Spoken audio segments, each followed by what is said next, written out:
Hi everyone, my name is Catherine Pollard.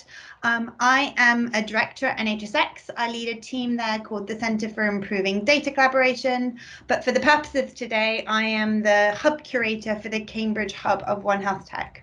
I'll explain a bit more about what that means in due course. I'm just going to go around and ask all of our speakers to introduce themselves. So can I start with Asha, please, and then Amy?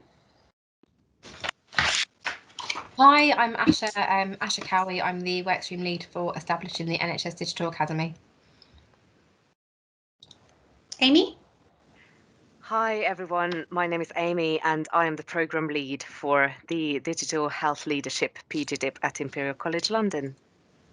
Great. And now I'm going to ask our three panelists to introduce themselves, who they are, what they currently do, and which Digital Academy cohort they were part of. Ola, I'm going to start with you. Good afternoon, everyone. So my name is Ola Zahran. I'm head of ICT for Yorkshire Ambulance Service. I was part of the cohort too, and just finished. I think it's November last year. That's where we had our graduation. Yeah.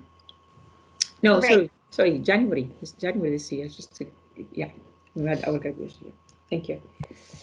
Great. Lovely, Ola. Thank you. Maliba, would you like to introduce yourself? Hi, I'm Makiba Nash. I am the Chief Nursing Informatics Officer at Croydon Health Services and currently part of Cohort 3. Great, thank you, Makiba. And then finally, Tashfeen.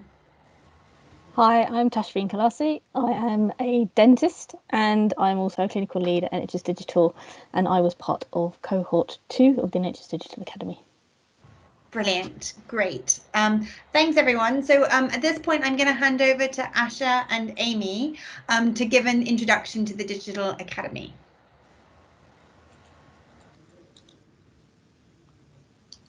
Hi, I'm just going to share my screen.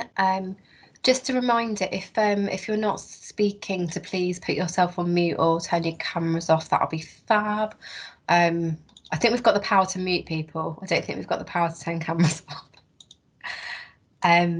Great. So me and Amy are going to talk a bit at quite a high level about the programme, and then the main event, as Catherine's just said, will be to hear about One HealthTech and our brilliant panel we've got today. So the NHS Digital Academy and the consequent NHS Digital Health Leadership Programme directly fell out of recommendations from the WOCTA report in 2016, where there was an identified need to develop and invest in digital leaders. We have again selected Imperial College London as our partner to deliver the programme, and they will be delivering this with the University of Edinburgh and HDR UK. While we don't have the time to go into the detail of it today, our future vision very much looks to expand the different offerings to meet a wider range of individuals in the future beyond this programme, which is why our workstream is called Establishing the NHS Digital Academy. For today, we'll talk at a very high level about the application process and support available, as mentioned, as we want you to get the most out of the panel today of alumni and current participants. Amy will also present on the programme content and academic aspects. We'll try to afterwards cover any cohort 4 specific application questions in the chat. So the questions to the panel can very much be more focused on their experiences. So who is it? Oh, sorry, hang on a second. I've got our timeline first. Sorry, my slides are out of order. It's fine. So we have launched our new website, and we are already open for cohort 4 applications. Our website's quite new and we'll continue to evolve it, so any feedback on that is welcome. And just to highlight, applications will now close on Tuesday the 4th of May 2021. We have just extended the closing deadline by a couple of days, just to give people an extra weekend if they need to do a bit more work on their application and make the most out of the content we've got available, just given sort of current time pressures. So there is a new extended deadline now of Tuesday the 4th of May 2021, and that'll be at midnight again, so or 23:59 on the Tuesday. Following this, we will then undertake shortlisting with a view to notify individuals of their outcomes by June, July. We'll also make feedback and signposting available this year to all applicants, and we're aiming to do that by July, August. We are finalising this part of the timeline, but it should be available by the time more or less when you've done your applications to manage expectations. And the reason we haven't completely finalised it yet is it's partly dictated by how many applications we do end up getting. Those who are successful will complete the academic admissions process with Imperial College London, and we do want to highlight that we don't want degrees to be a barrier to applying. It's not a prerequisite to have a degree, and we know not everyone will have one. As part of the academics admission process, though, you will be asked to either provide previous academic records or evidence of equivalent professional experience. This is a well-supported process, and if you're concerned about this step at all, please get in touch with us.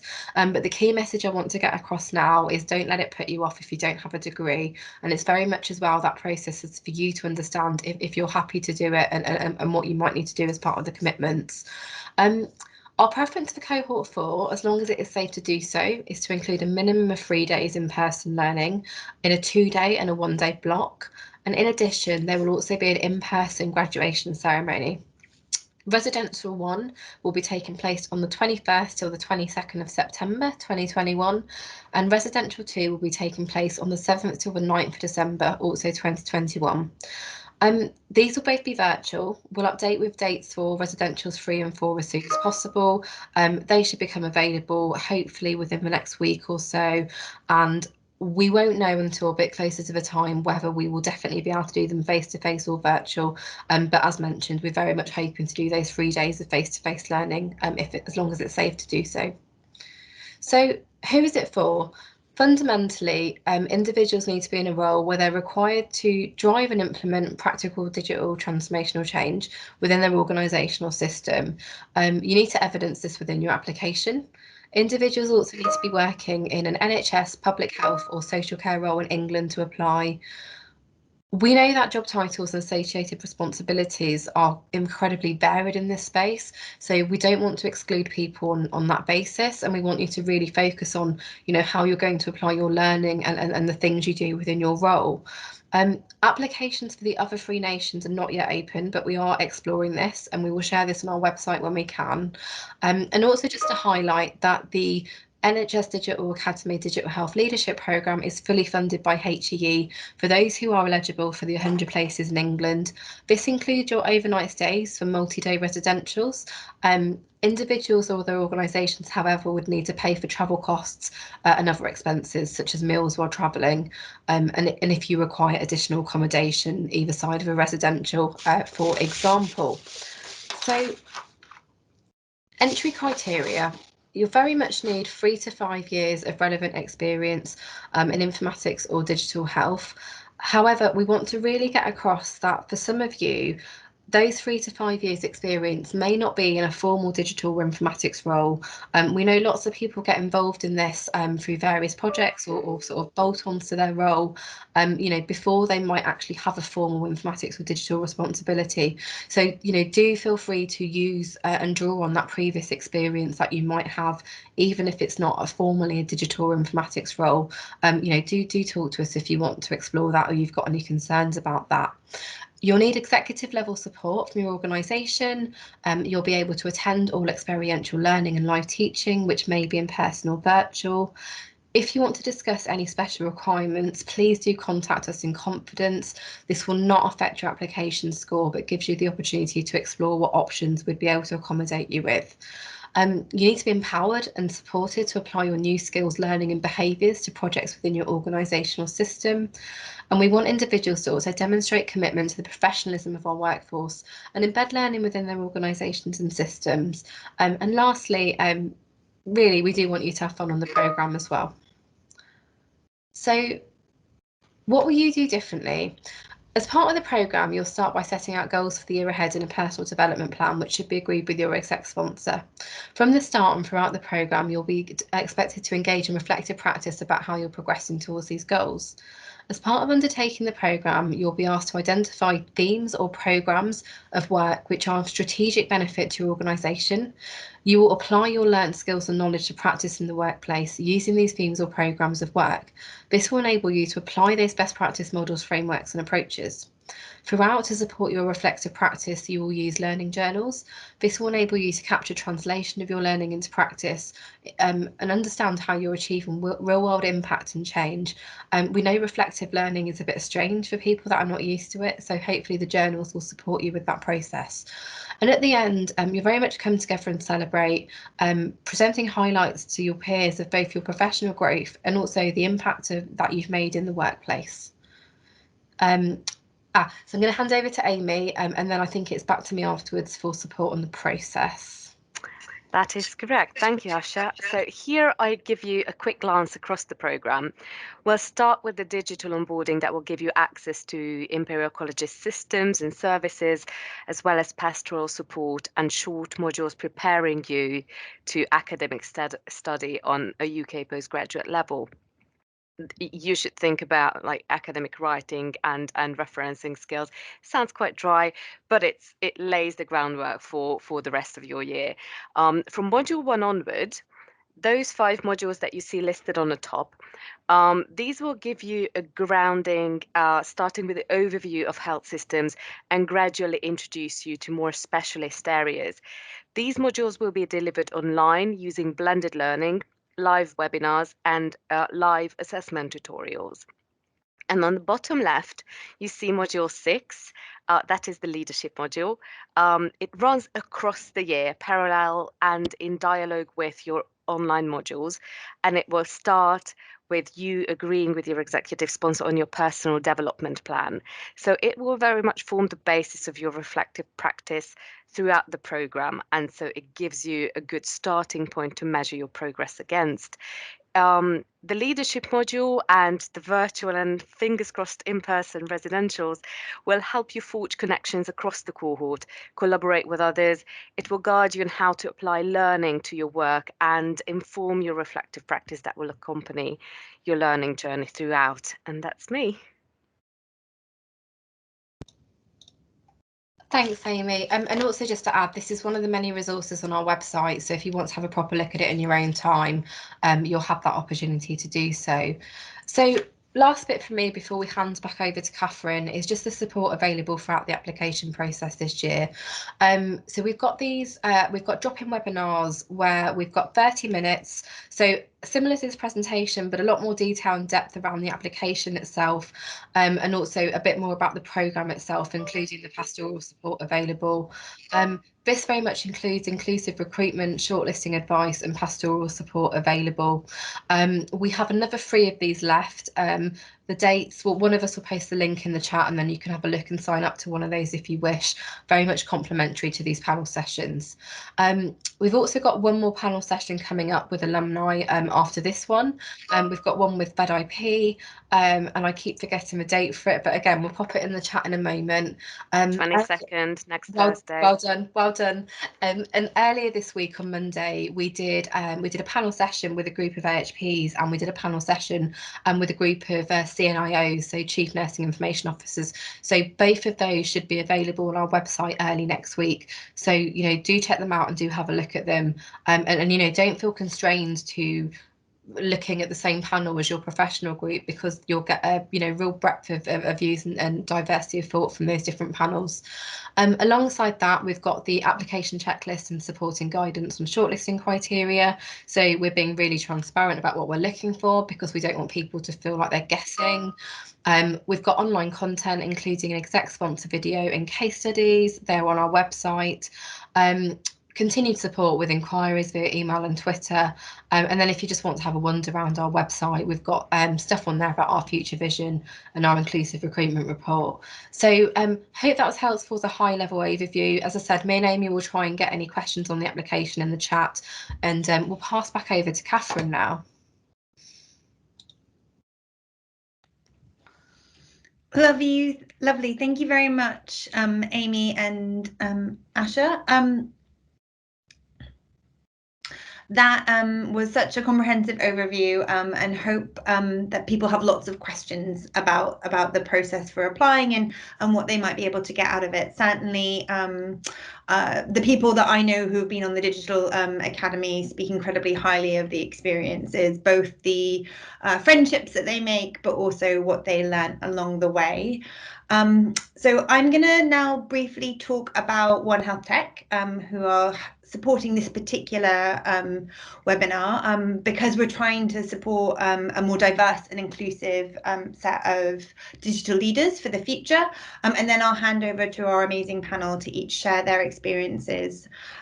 So One HealthTech, for those of you who don't know, is a not-for-profit grassroots organisation that has been going in, that's UK-based and has been going for about the last 4 or 5 years. For those of you who might know Maxine McIntosh, or who is a fellow at the Turing, or indeed Indra Joshi, who leads the AI lab at NHSX, they are both instrumental to starting One HealthTech. And the purpose of One HealthTech is to be a community for promoting diversity and inclusion in the digital health space. Now, what does that mean in practice? What it means is that we have a network of geographical based hubs. So I lead the hub in Cambridge. There are hubs across the country and indeed across the world. We've just started One HealthTech Idaban in Nigeria, and we also have hubs in the US and in Australia, as well as across Europe. And then also various thematic based programs, for example, really trying to do some outreach work with children and young people in higher education, and then really focusing also on students in university, and that's our campaigns program.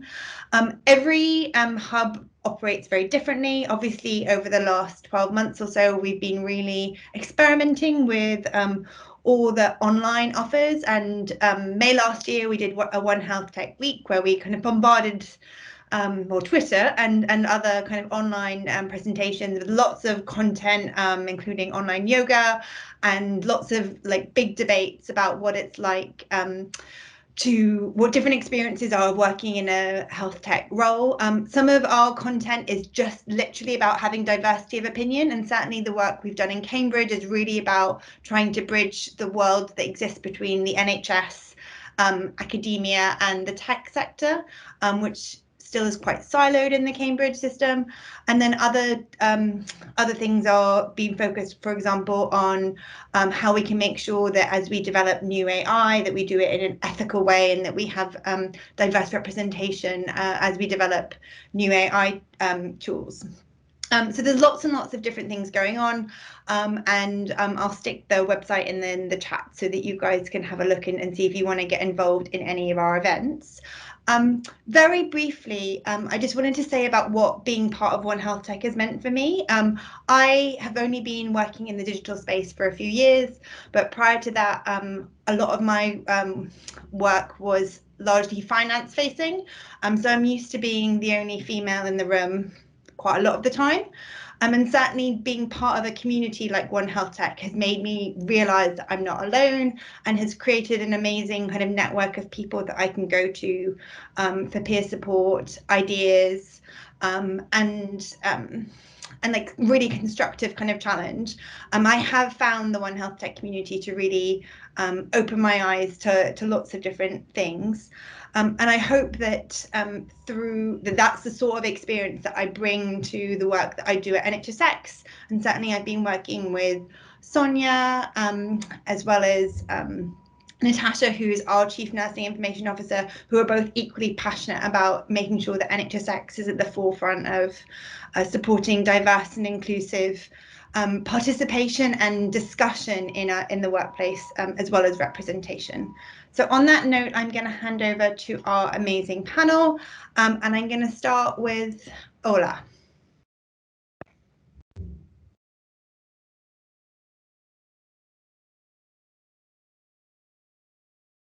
Ola, are you there? Sorry, I was talking to myself now. Sorry about that. I was over here talking to myself. Okay, hi everyone. As I said, I'm actually finished cohort 2 last year. And I think it'd be useful to bring to share my experience with you. When I heard about the Digital Academy initially, I said, no way I'm going to do it. And the reason for that, I said I didn't have time. I'm working full time. I'm actually head of ICT, looking after the whole ICT in Yorkshire ambulance service. And there's no way on calls and all of that. I made some inquiries with one of my maybe friends from cohort 1, and they did say it's very good, great, very good experience. Go for it. I was concerned about time, how I'm going to find time to do it. And all of a sudden I said, I'm going to do it. And I had a chat with my boss, and he was very supportive. He was one of the exec team, he was very supportive. He wants me to do it. And he said, go for it. Put my application, and I have been accepted. The reason me to go for this one now, I would like to be the next step for me to go to the CIO, which I'm working towards this one now. And that is one of the forum which actually really gave me a depth and knowledge how to be a future CIO. The other thing as well is being a female sometimes is difficult. Being female, and also I am coming from an ethnic background. I'm actually Egyptian, so I think that it could be one of the things which is actually you work slightly harder, you work double and triple to prove yourself. And I didn't want to fail. I want to really succeed in that, and I give it 100%. The program. The key things for me, that's the highlight of this this academy. Two things. One is actually you when you finish that, you walk out with 115 leaders across the whole UK. Those are true leaders in terms of from ICT, from digital, or from clinical. They were absolutely brilliant, and you've got this by just to. You can reach any one of them straight away because they are your friends. Your peer support, which you'll be in a group peer support, which is I think each group is around 7 or 8. We were actually a group of 8, half clinical, half digital. Absolutely brilliant. They'll be your mate. You can ring them anytime. You can ask any question. We're meeting every week. Every week, Friday, Saturday, we have our catch up every week, just to help each other. If you struggle, if you've got some doubt about your assignment, you say that I don't know what I'm doing, what can I do? They help you. One of the key things that also we were actually sharing together all our assignments. They do like a peer review. That was really important, and it was really helpful. I think that the first one, I was shocked when I was doing the first assignment, because you have to, this about reflection about yourself. We're not used to that, but after that you get used to it. In terms of challenge is always there, because you have to really manage your time quite well. You have to have the balance between working and your family life, and also your course. Ideally, that I will say that I spend I will say if you have a routine of 1 hour a week and every night, but weekends sometimes it can be over a weekend you need like 8 hours, sometimes it goes to 15 hours. It depends on the assignment, depends how good you are. Some of the assignment, it was very easy for me to do because it's part of what I do. Some of them are completely and utterly new. To me, I've learned quite a lot about digital inclusion, which I didn't have this, about AI is something really, it was very useful for me. One of the good things as well was actually we've had a national speakers and international speakers. Those came from all over the place to come and to give you their experience and their knowledge, and you can reach them as well if you need anything. They're very helpful, and all the presentation we've seen was absolutely, it wasn't a sales presentation, it wasn't somebody just wants to talk for the sake of talking. It was a real actually genuine real information coming from a leader. And the benefits of this for me and for my team was actually massive, because I can now sell myself quite well. I'm more confident than what before I went to that program. I've taken all the knowledge I had from this one to my team, expanded that. I was having sharing my even assignment with my team to review it, and they all said we learned a lot from them. So it was win-win situation, and the one thing I would say, residential was brilliant, absolutely brilliant. I'm not sure if you will be able to do it or not, but that was the most exciting part of the whole program. Actually, going to spend a couple of days with your colleague, your peers, actually to go through the work. I mean, it was day and night, but it was absolutely brilliant. Thank you. So, if there's any question, please let me know. I'm happy to take any question.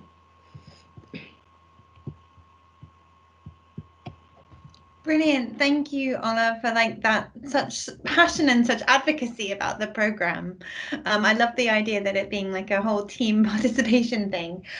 So I'm now going to hand over on to Makiba, and we'll take the questions for the panelists at the end in one go.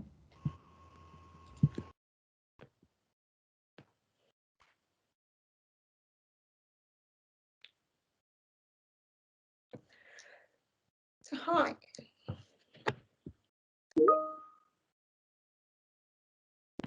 Hi, I'm Makiba Nash, and I am the Chief Nurse and Informatics Officer at Croydon Health Services.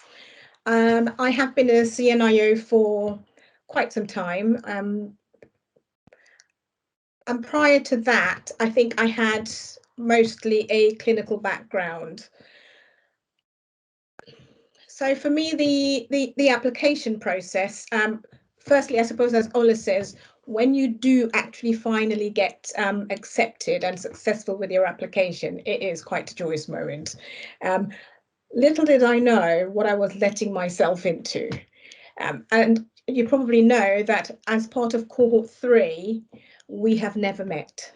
So that presented a fair bit of challenge, but at the same time, I think we adapted really well because of the world we work in now. I am part of a peer support group, which I find absolutely invaluable because we're constantly on WhatsApp. And I suppose with Ola and her group as well, we're always sharing assignments and thinking about how we can learn from each other and make things better. So back to the process in terms of getting an executive sponsor. So my sponsor was my chief nurse, who's a joint chief nurse across Croydon. And I have to say, receiving her email and her passion for wanting me to do this and the support that she's given me was the best thing ever. So we meet quite frequently, we discuss where we want to go, but most importantly, when it starts with a PDP, and we go from there and we make sure that, you know, I have to say she will take you to task and she will ensure she'll support, but she'll also make sure that she's pushing you as well and challenging you to do better. But also getting the opportunities, and I have to say I did get that and still get that in terms of applying some of my learning to what I'm currently doing at work. Some of it happens to be quite a happy accident because in some cases I was really out of my depth, I have to say. So back to peer groups. I think without the peer group, I would have found it extremely difficult because we hadn't met face to face and everything's online learning. So our residential was online. First one, a bit odd. As we got into it, it got an awful lot better and you got used to it. But essentially, without the peer groups, I think you could potentially feel quite isolated if that's not the way you like to engage. So as a group, I find it invaluable. It would be great for us to meet together. However, we know that we may not be able to. However, we are planning. Now that we can meet outdoors, we are going to plan to meet the 6 of us, and we're just going to get to know each other, and hopefully that'll be before we graduate. In terms of value, I have to say, first thing I found about the course is that the learning was a bit challenging because you have to commit and it does take time, and you have to find time and space to be able to do that in order to be able to apply it and to get best value out of it. So I think it's making sure that you earmark the time to get the reading done or to liaise and engage and think about your research. The journals, fantastic. I absolutely love them because it gets you to reflect on what your learning is, but it kind of prepares you for that assignment that's coming later on. But I think all in all, I would say that fantastic experience. I would definitely encourage everyone, especially women, to go onto the course, because one of the things I found is, and one of the reasons I think I actually applied, is because I met someone from cohort 2.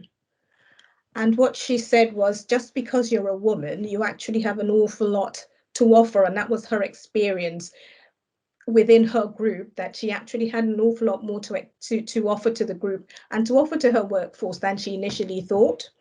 And I have to say that was one of the real pushes for me, and I'm actually experiencing that now. So in terms of, it doesn't matter whether you're a woman, it doesn't matter whether you're a woman of color, I think we all have something to bring to the table, and it's bringing that variety and that diversity to that space, I think, is quite helpful.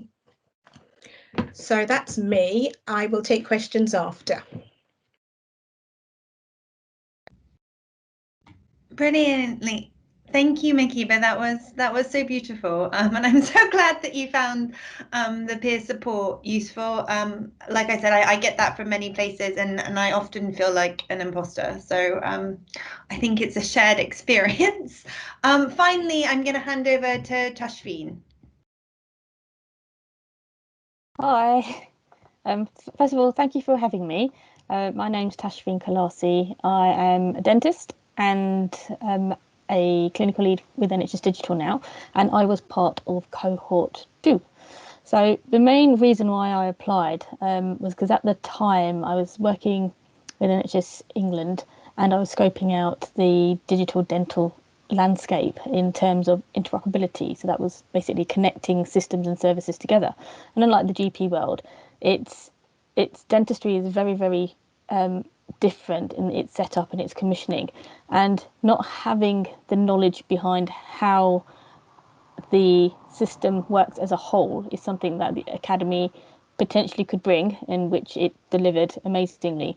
So being a clinician who had a vision to see what change and what good looked like, but in reality, how you would get there, that was the thing that was missing. And that's one of the levers that I wanted to use as my reason for applying to the Academy. Now, I actually applied for cohort 1 and I was unsuccessful, but I didn't let that put me off applying. I actually went for it the second time, and actually when I reflected back on my cohort 1 application form, I thought to myself, actually, I could improve so much on this. So don't let putting rejection first time put you off, because the second time I went and probably had an even better experience than probably those people in cohort 1. No offense to anyone in cohort 1, but it's the Academy is constantly evolving and improving itself because it's looking at the reflections on its current cohort and how they're delivering it. So everything that they could improve on from cohort 1, they basically put that into cohort 2, and anything that we could improve on from cohort 2, hopefully they'll put that into cohorts 3 and 4. So I think the NHS Digital Academy was a really, really good place for grounding, and this gave me sort of the experience that I needed to understand how health IT systems work, and they involve from sort of a transformation process, and they introduced you to concepts such as AI, cybersecurity, user design, skills for transformation. So it's not just the technical stuff, but we're talking about the soft skills like the communication, delegation and presentation skills. And there was lots of opportunities to also skill up and get experience in things like presenting yourself and your case and with your team on why a particular solution was needed, and how that would also be evaluated by your peers in potentially a real situation. So I felt that the Academy was the right place for me to apply, and I feel really privileged that I got selected. I think it's important for us as women to be able to be represented on the Digital Academy, because we do need to have that diversity of thought to make change happen, because everybody has different backgrounds, lived experiences. We all come from different cultures, and we can all provide insight in how things can make a positive change. And you have to remember that health is for all. It's not just for a selected few, and we're all part of that all. So having a diverse range of men, women, colour is just really, really important. Where am I up to? Right, okay. So endorsement. So finding my exec sponsor. Actually, it was fairly easy for me at the point where I had to apply, because I was already in a role where I was already working on digital. So having to do lots of the scoping for dentistry kind of gave me the opportunity to say, this is why I need to be able to do it. But actually, that's where I was when I applied for cohort 1. But when I applied for cohort 2, I'd already started to deliver some digital proof of concepts, such as I did some work around direct bookings between NHS 111 and urgent dental care. And so those technical kind of solutions, I was able to bring real life examples into my application form.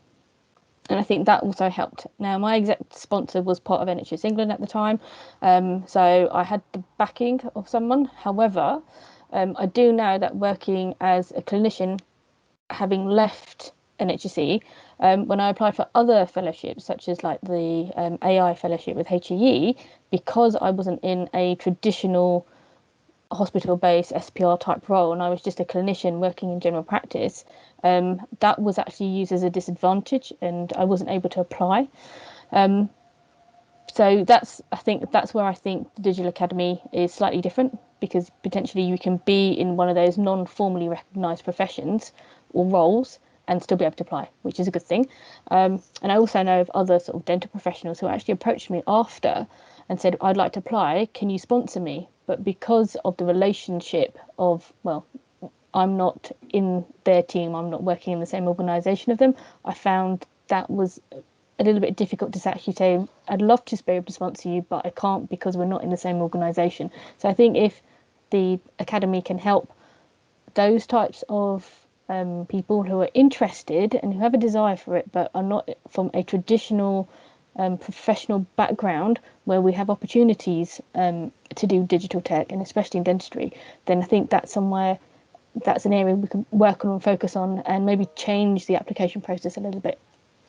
Anyway, moving on to value. So I thought that my experience with the Academy was great. I loved it.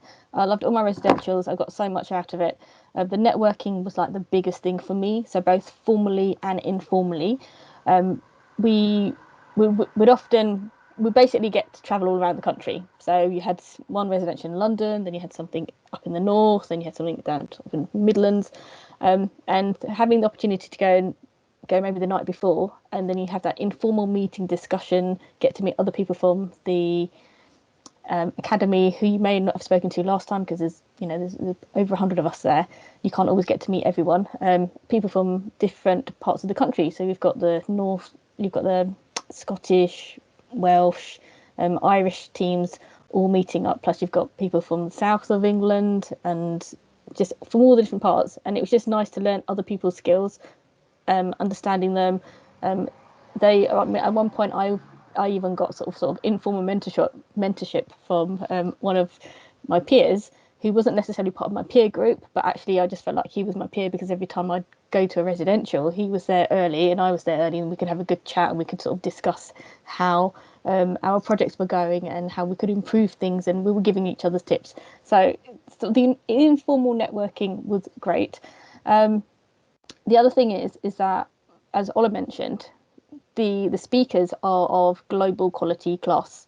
So I think one of our residentials, we actually had students from Harvard coming to join us, and we basically got to network with not just our own cohort, but actually from the international sector as well, and learning what their experience is and how their health services operate sort of give you a little bit more insight. So when you're thinking about the Academy, don't think of it as just, I'm going to do something in the UK. You can actually be thinking wider, because lots of the examples that they give you in the Academy when you're having your teaching is actually about learning from abroad.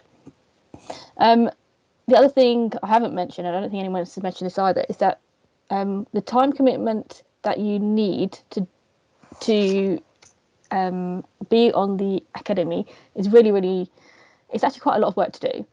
However, the fact is that it's online means that you can do it from anywhere. So my last assignment, I actually was completing it while I was in Italy on the ski slopes. So it's that flexible that, yes, even though you've got a holiday booked, if you can take a little bit of time out of your holiday just to crack on with your assignment, you can take it anywhere. So it's not something you're delivered to there and then. The other thing is that it's not just a written assignment that they do. So some of them are written, but other times you might be making videos, you might be doing mapping exercises.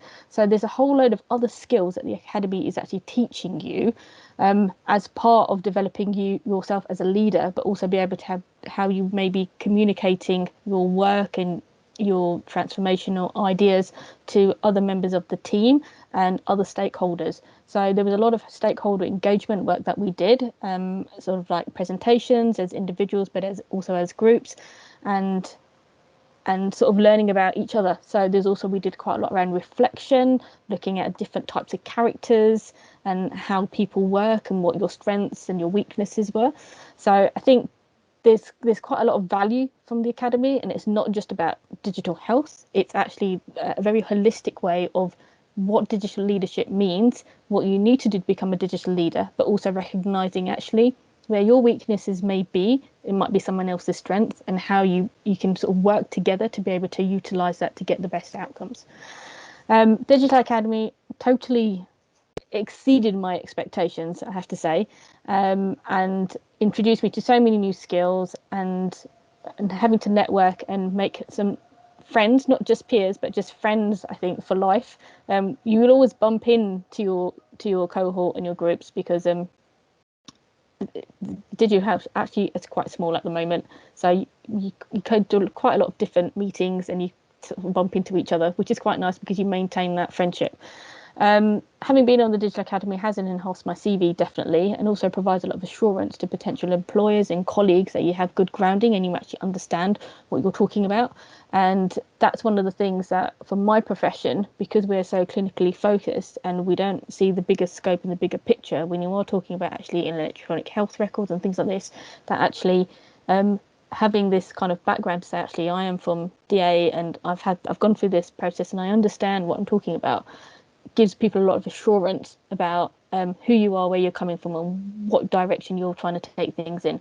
And I think if anyone has the opportunity to be part of the academy, definitely apply for it. Don't be scared of it, and just make the most out of all the opportunities. There is a lot of learning to do. Take what you can. There will be bits that you can't do because it's just sometimes just way over your head, but do your best. Okay, I think that's it for me, but if you've got any questions, feel free to ping me a message. Brilliant. Thank you so much, Tashfeen. So I'm going to invite all the panelists kind of back onto our virtual stage and come back on camera. And I think the first question we've had is about time commitments. And maybe you could all just really briefly, again, going in the same order we did before with kind of Ola, then Makiba, then Tashfeen, just say whether you agreed with your principal employer, some kind of dedicated time in hours to do the work, or whether this was about fitting it around your professional life and your family life. Okay. To be honest, I never asked it for time to take time for studying time. That was me. I didn't want to say you gave me this time because I signed up for that. I knew exactly I was signed up for something quite challenging, and I had my own plan, and I had some advice from my friends. The way to manage this is actually you start when you started you get all the online materials. Actually, it takes the online, let's say some of them, let's say 8 weeks. I was actually doing every week. Start with this like 2 weeks in 1 week. Then I have to condensing them, and you can do that part. It is not difficult at all. It doesn't take a long time. But you leave yourself then the time for the presentation or the assignment, because this is where it takes time. So really it's how you manage this with your time. You need to make sure you've got time in your diary every day. You do at least 1 hour every day, minimum 1 hour, and you've got time in the weekend. You can go out, you can do whatever you want to do. As Tashfeen said, I can I've been away for holidays and all that, but I actually always allow that time to do this. And it's a very, very enjoyable when you get passed for your assignment. Absolutely, when you get this, you feel absolutely, yes, I've done it. And it's just like a children. And I'm gonna say confess something, because I wasn't going to say. I thought that I'm gonna pass. I know it's pass and fail anyway, and I said I'm gonna. My score will be 50. My score was 78. And that was absolutely wow. I never ever thought I'm gonna achieve that. Despite that, I always complaining about time and all that. Done it, but it's something really. I'm just sharing that because I'm not saying that because I want to show off. I'm just sharing that to say, without it knowing, it's just I've done it, and I've done it in a way you've got like a whatever the A plus, whatever you want to call it. So it's all about manage your time. It's all about how you there is commitment. You have to be aware about it, manage your time, and ask for help. Your colleague will help you massively. Use your resources around you. I use my son to review my assignment sometimes because he was in uni at that time and he was telling me off in some of the academic. It's whatever resources you have. I was sharing my assignment to all my colleagues. They were reading them, give me advice, feedback. Yeah, that's so whatever resource around you, people support you, use them. Great. Makiba, Tashfeen, anything you want to add in terms of tips around time management? So I do think you need to set aside time, because there is quite a bit to be done, and don't take it lightly. So I think you do need to think about how you carve that time out to be able to do that. From my perspective, I haven't asked my employers for any time or study leave or anything like that. I just kind of fit it in around my day. And I know day to day could be, well, day to day has been hectic for the last year, non-stop. I think it's really useful to spend, again, peer group and executive sponsor. So my executive sponsor, my chief nurse, interestingly, she happens to be the SRO for our COVID response. And it's finding those, 5 minutes, 10 minutes here to kind of touch base as well. In terms of time, I suppose that's all I've asked of the organisation, but do make sure you carve that time out, because you're going to need it. And as Tashfeen says, you learn different skills. And if you think about the process maps and things like that, I'd never heard of a process map or engage or had to do anything like that. So you need to take the time and invest to think about, I'm actually learning a few new skills. So just give yourself time. Yeah, I completely agree with that. I think that was one of the shocks to my system, because having done several different degrees, I'm very used to academic writing. So I'm used to, you just get down, put your head down, you write this assignment, you're done, submit. And all of a sudden you're tasked with, right, you need to do a video, you need to talk through the video and explain, and you're thinking to yourself, actually, how do I do that? How do I make that? How do I use that on my Mac or my Windows machine? And there's different ways of doing things, and each of your colleagues is doing something slightly different, so you're also learning from each other in that aspect. And I think the time thing for me is, it all depends on your personality. Some people like to do things last minute, other people like to plan it in advance. I found that actually, if you left everything last minute, the pressure was just too much. So if you start off by having done your residential, just go through very, very sort of briefly what you've learned, so that it's in your head. And then when you start doing the online learning, if you're doing it in small chunks, you're absorbing it. And once you've absorbed it, when it comes to doing your assignment, it's all come together and you can't, oh, I get this, now I know what I'm doing. If you just jump straight to the assignment, you then have to backtrack on yourself. And I think that's harder than actually just going through the material in small chunks. Because it's delivered online, you've got the videos, and all the videos have got transcripts.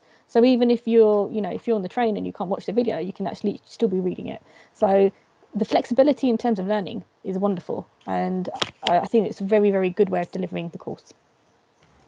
Well, you guys are very impressive at your ability to multitask and juggle. We haven't had any more questions in the chat, so I'm going to ask you each 2 quick fire questions, if that's all right, and then I think we'll wrap up unless we get any more. So my quick fire questions are: what did you learn that surprised you? And kind of if there was going to be kind of one kind of key, you know, kind of your key takeaway or top tip for future cohorts, what would that be? Okay. So what did I learn? I think I'm going to talk about from digital point of view. We always think about delivering technology. We don't think about why we're delivering this.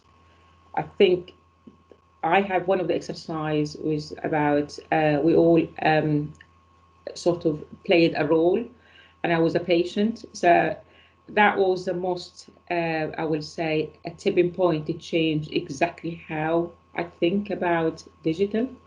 Because I was a patient, somebody had a miscarriage, and he's been to different, she's been to GPs, she's gone to hospital, and after that walk-in center, and after that back to home and back to, and that journey I actually presenting that, and when I was presenting, because I was talking, I was actually acting the role of the patient, I was in tears at the end of it. Really, I felt that what is going on, the systems are not linked together.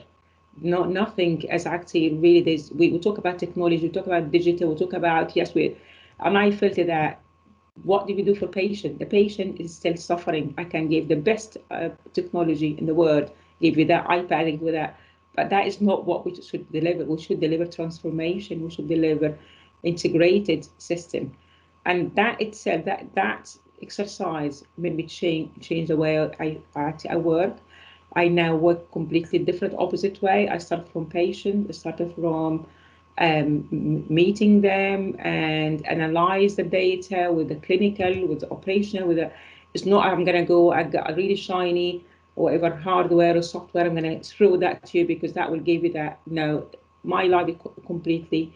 It changes the way I deliver projects now. So I'm leading in I would say in the region on the transformation for work we're doing for transfer of care, digital transfer of care, which is I'm leading on that, and I keep going to presentation, I talk about it, and I feel that I can talk clinical more than digital now because I didn't have that skills before.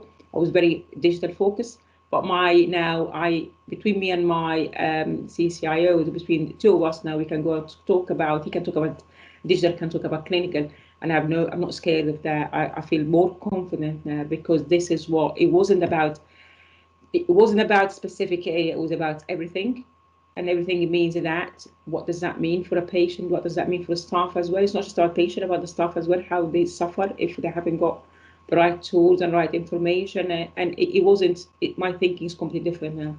Completely more strategic, more thinking about, and hence why I say we need more leaders to be able to actually digest this information and apply it in practical, and not to be just doing this because you got some money, go get a capital money and do that.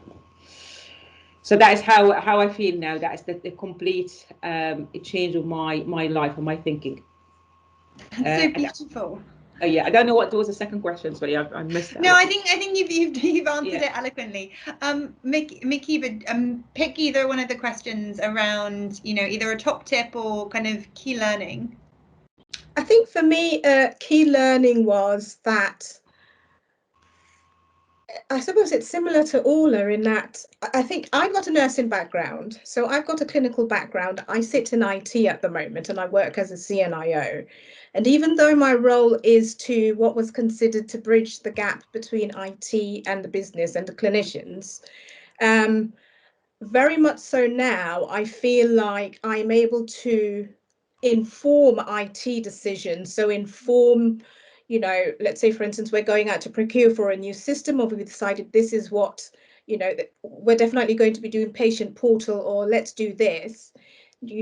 It's me bringing it back. And in some ways, it's allowed me to take on the clinical safety role in terms of, so we're going to be doing this. How does it benefit the patient? How do we engage staff to do that sort of work? And what does good look like at the end of it?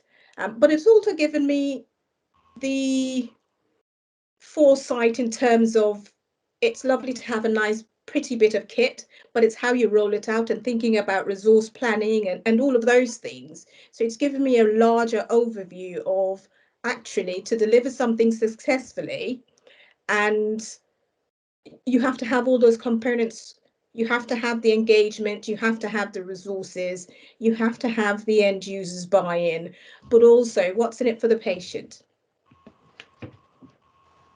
Yeah, I would say, Makiba, you're spot on there, because it's all about the patient's. You have to consider the patient's emotional, practical, and emotional needs, but how that also fits in with the service. So I think the Academy really highlights that and makes you focus on it. And you also have to realise that what's the problem that you're trying to fix. One of the key learning points for me was actually don't be scared to talk to anyone. Doesn't matter how high they are in the chain, or how low down they are in the chain. Every single person on that path has something valuable to add, and it's that stakeholder engagement is the key to getting digital transformation done, and that's something that they really do emphasize at the Academy. Brilliant. Well, you guys are amazing, is all I'm going to say. So I'm going to thank everyone for coming. A reminder is that the next deadline is the 4th of May at 1 minute to midnight. So we hope that there is lots of applications and that we get more and more women in this. And I wish everyone lovely afternoons and great weekends. And yeah, and feel so inspired. So thank you very much.